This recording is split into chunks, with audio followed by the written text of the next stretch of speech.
1989 was not a great year for communism. All across the Eastern Bloc, the communist outer empire collapsed suddenly under a wave of nationalism, economic grievance, and a sympathy for the Western way of life. Romania, or officially the Socialist Republic of Romania, was not spared this revolution, and in 1989 it saw the collapse of the regime there under the leadership of Nicolae Ceausescu. Now, despite being part of the communist bloc and for all intents and purposes a Soviet puppet state, Romania was a slightly different case. You see, it had a much greater degree of independence from the Soviet Union than, say, Poland or Bulgaria. This was down to the policy of national communism, which spoke of how Romania was historically unified by fighting against foreign invaders. This made the Soviet Union nervous, since they expected that any intervention would be very costly in terms of lives. Also, to make things worse, Ceausescu laid claim to the Moldavian Soviet Socialist Republic as a rightful part of Romania. Now, the USSR never did anything because 1. Romania developed extremely good relations with the US, and the USSR didn't want a major international incident again, and 2. Communism in Romania wasn't actually under threat, and so the USSR assumed that it simply needed to outlive Ceausescu for relations to be restored.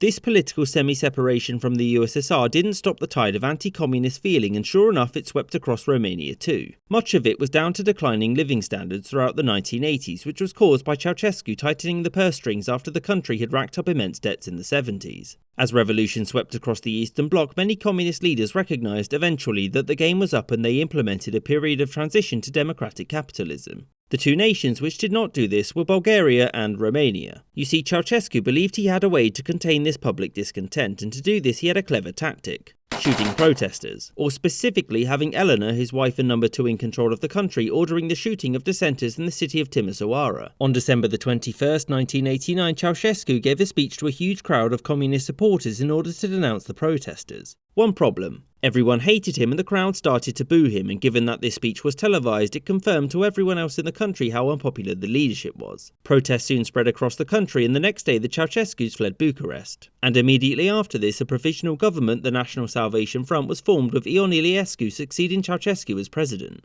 Iliescu was also a communist, but he was critical of Ceausescu in the past and so had been sidelined, and thus was distant enough from the regime to get the job. On the 24th of December, the Ceausescus were captured and handed over to the army, and the next day they were put on trial for their past actions. Now, this trial didn't have time for silly little things like evidence and lawyers, and was frankly little more than a sham. In a verdict that shocked everyone, the couple were found guilty and sentenced to spend the rest of their lives in custody, which was literally 5 minutes because they were actually sentenced to death, which was to be carried out immediately. At first, Iliescu attempted to maintain a communist government, claiming that the people had revolted against Ceausescu but actually liked communism. This was not an opinion shared by many Romanians, and protests and violence continued even after this. Iliescu conceded, and in 1990 he was elected with an overwhelming mandate, and he began the process of moving Romania away from communism to a market economy. Romania's revolution is different to the other Eastern European ones in a simple but important way. Whilst Romania was no longer a communist country, those who had been in the Communist Party were still running it.